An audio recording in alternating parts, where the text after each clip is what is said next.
السلام عليكم. اليوم راح ندير صابلي بعجينة يجي يدوب في الفم، ويعني بطريقة اللي تخلي لك معسر اللي يخلي لك الحبات تاعك ما يتكمشولكش ولا تجيك حبة أكتر من حبة. هنا عندي 250 جرام مارغرين بحرارة المطبخ، معها كأس إلا أصبع سكر جلاس أو سكر أرطب، 2 بيضات كاملين، وملعقة كبيرة فاني. نخلط ونصف كأس زيت. نخلط المكونات مليح بالباتر. انا خلطتهم بالباتر. اللي تحب دير بيداه لازم تخلطها مليح حتى تحصلي على خليط ليكيد كريمي كيما هكا وتولي لونها باهت. هنا نبداو نلمو فيها بالفارينه. هنا الفارينه تاعي انا قاعده ننخل فيها، وضعت كميه من الفارينه ومعها كيس خميره كيميائيه، ثم نبقى نلم فيها بالفارينه حتى نتحصل على عجينه طريه. لازم نخلوها ونبقى نلفها حتى نتحصل على عجينه طريه، ما تكونش شايحه خلاص وما تكونش سايحه في اليدين، نتحصلوا على عجينه طريه. من بعد نلمها في كيس، نغطاها برك بكيس ونبدا نشكل فيها.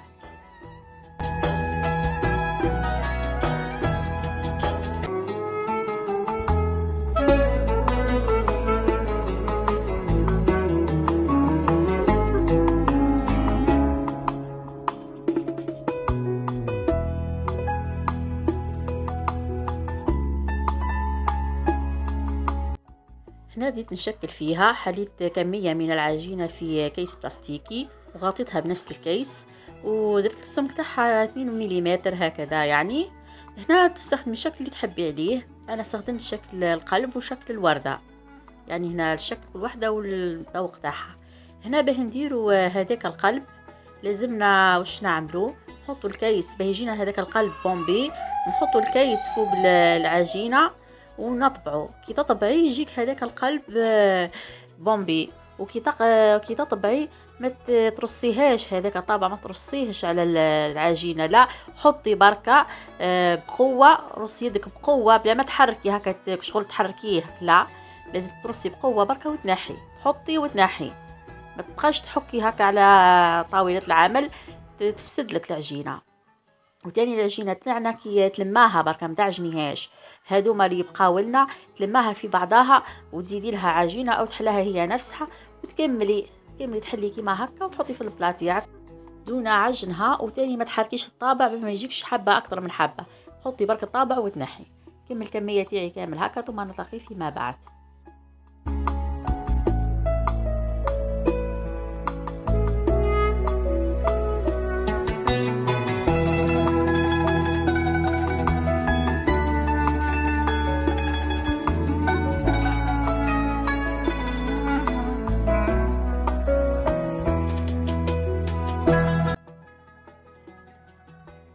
هنا نجيو للشكل الثاني للوردة. انا هنا خيرت بين هاد الزوز، درت الوردة هذيك الحمراء. نبدا نطبع فيها نفس الشيء، نفس الملاحظه اللي نديروها ديما مع الصابلي او اي حلوى. لازم تطبعي هكا برك، تحطي وتهزي الطابع تاعك بلا ما تحركيه هكا في وسط العجينه شغل تدي وتجيبي، لا تفسد لك الشكل، يجيك حبه اكثر من حبه هكا. نكمل الحبه تاعي كامل نحطهم في البلا. هنا الفرن تاعي ساخن على 180 درجه. نحطها في الرف الوسطاني، تحمر من تحت نحاها. اللي يحبوا يحمروها من فوق كي تحمر لها من تحت يزيدوا يشعلوها من الفوق ويخرجوها، ونخليوها حتى تبرد خلاص. بعد كده نبداو نلصقوا ونزينوا فيها. كمل هكا العجينه دي ثم نلتقي فيما بعد.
الجاتو تاعنا بعد ما طاب. شوفوا كيفاه جا ما شاء الله، كل حبة قد أختها، كي القلوبة كي هادوك الورود، جاي هبجة ما شاء الله.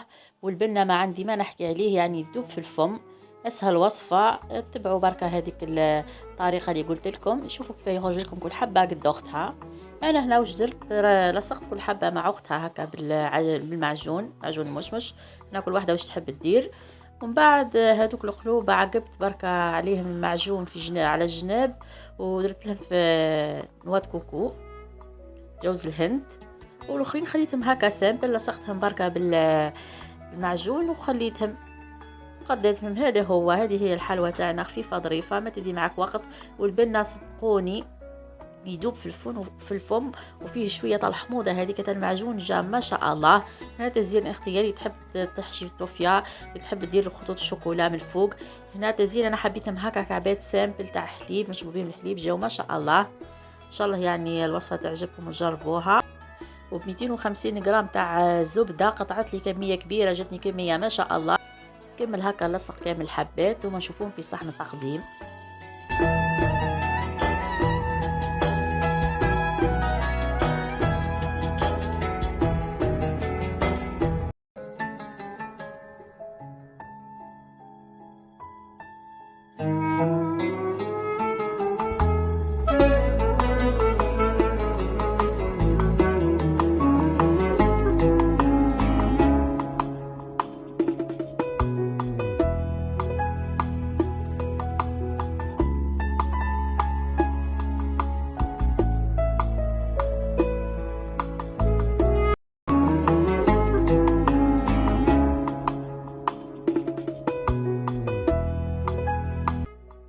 هذا الصابلي تاعنا في صحن التقديم. شوفوا كيفاه جا ما شاء الله، والحبة قد أختها، يعني جا روعة. وهذوما القلوب البومبي جاو يهبلوا. هذا قلب مني ليكم، إن شاء الله تجربوها وتعجبكم. وصفة ما شاء الله، خفيفة ظريفة ويدوب في الفم وما يديش خطام منك الوقت. وإلى الملتقى إن شاء الله، والسلام عليكم.